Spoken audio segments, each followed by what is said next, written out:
Well, I decided it was time to enter the 21st century and purchase a Keurig machine for my house. This isn't my first Keurig machine. I do have a B100 that I found in the trash for free, and I had to repair it. There's an extensive video on my YouTube channel covering those repairs, and I'll try to put a link somewhere on this video for that.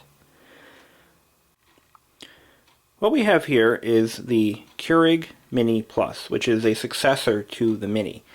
It addresses several design concerns and flaws that were major complaints with the original model. This particular brewer comes in several colors: silver, black, red, which are the three colors you'll find in your local store typically. And there's a yellow and an avocado green model, which can only be purchased from Keurig.com. I bought the red one just to be different, I guess. It really, I don't know, I just like the color red, so that's why I bought the red version. Although the black and silver are very nice looking machines, I will say. So let's take a look at the Mini Plus and see how it differentiates from the original Mini. The first thing you'll notice is it is physically larger. Not significantly larger, but it is definitely bulkier. And there's a reason for that, and I'll definitely go over that too. Now, originally, you would, on the original Mini, you would open up the K-cup chamber, put your cup in, close it. The water tank would automatically pop open, like so. And you'd basically be pouring the water directly into the high-efficiency boiler.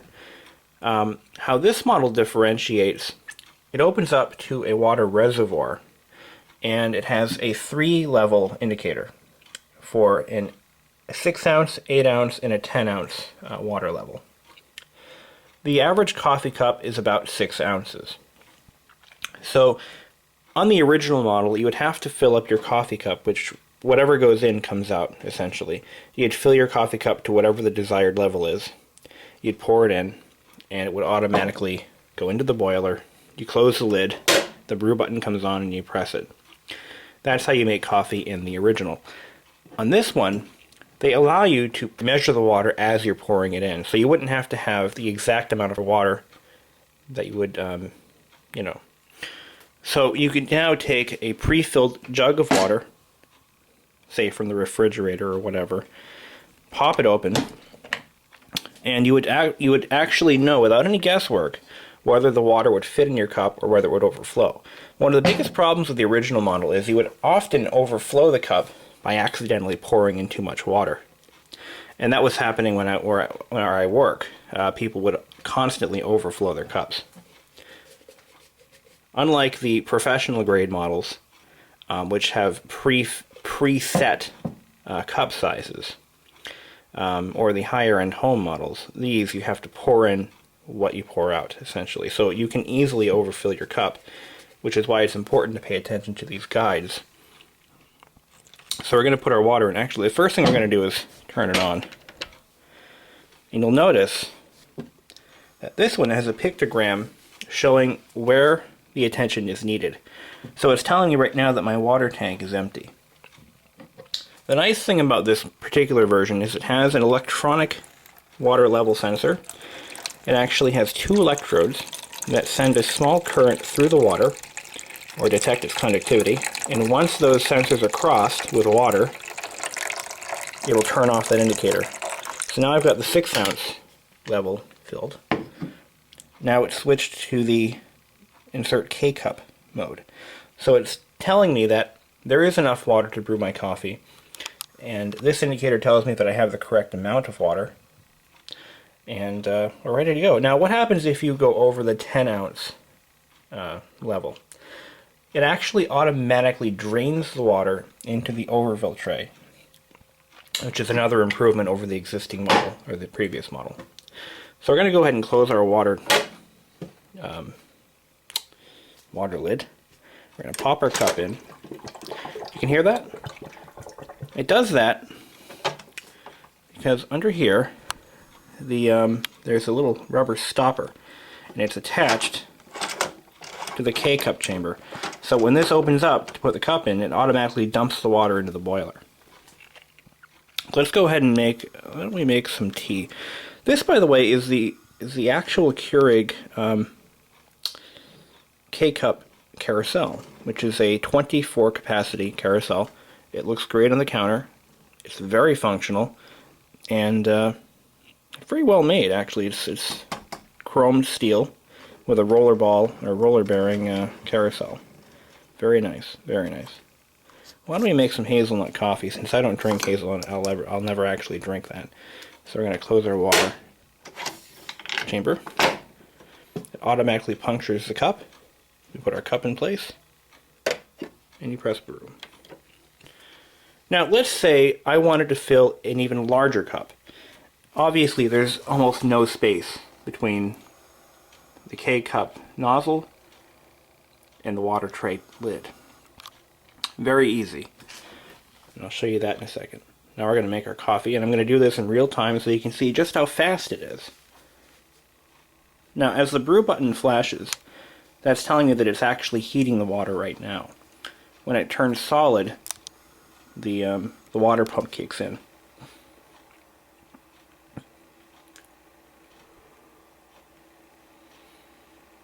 And there's no need to turn the coffee pot off.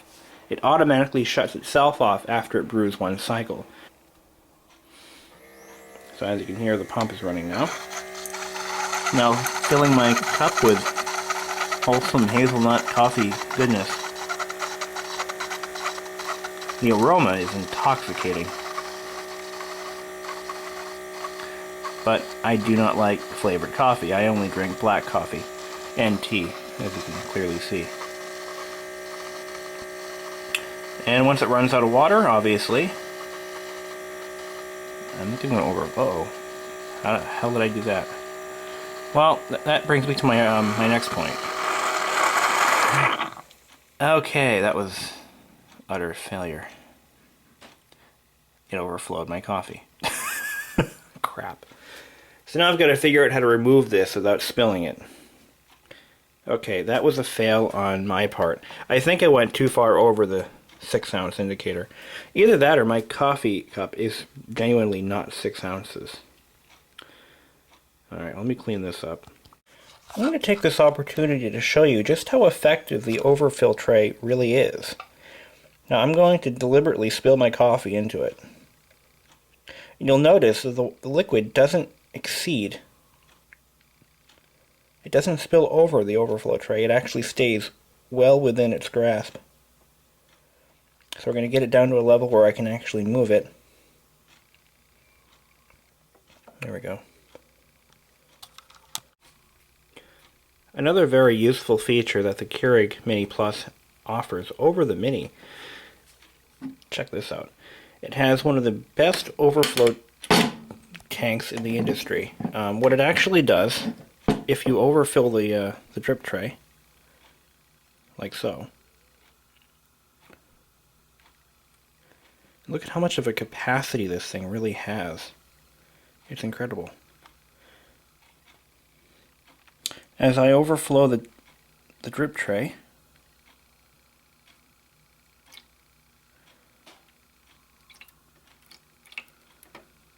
this cleverly designed indicator pops up to indicate the tank or the tray is in fact overfilled. And this goes up a little bit higher. There we go. I now know that my drip tray is overflowing. So I can now pull it out, dump it in the sink, and be done with it. Now let's say I want to brew a large coffee like this. I would have to typically run, what, 2 cycles? On the original Mini, yes. On the Mini Plus, no. All I do is fill the reservoir with the correct amount of water. In this case, I've already pre-filled my cup. Make sure that the K-cup chamber is closed when filling the chamber. And you also want to remove the drip tray. This allows the cup enough clearance to fit under the nozzle. The unfortunate thing is if you do overfill the reservoir, you will spill water onto your counter because we don't have the drip tray attached. So I'm going to fill it right up to the 10-ounce. Oh, see, I've already overfilled it. Okay, that's what happens. And unfortunately, it overfilled below the 10-ounce indicator. So I'm a little worried that those indicators are not in fact accurate, or it's channeling the liquid out too soon. Well, anyway, at least we know how the thing works and happens in the future. So I'm going to drain the rest of this water out. I'm going to keep my existing K-cup in place. Turn the unit on, obviously. Close the water chamber. So now I have to wait for that to fully drain into the tank. Okay. And I'm going to leave this cup in here. We're going to just brew it. Now, because I'm filling or brewing a much larger quantity of water, it will take probably twice as long to heat up. So you'd be looking at maybe 1 minute tops warm-up time. So let's see. Let's see how long it really takes. And I'll tell you when it starts.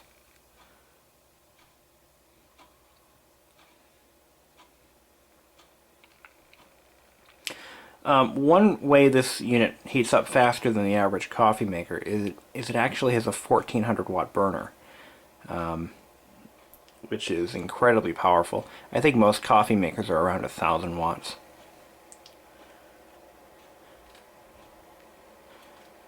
Okay, the thing's really rolling now.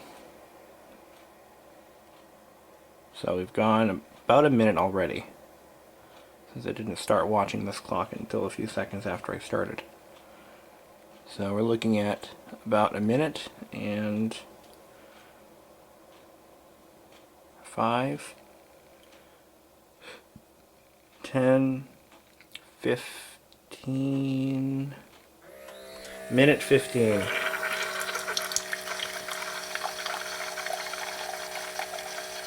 And as you can see, the color of the liquid is almost transparent because there's really not much coffee left in this cup. So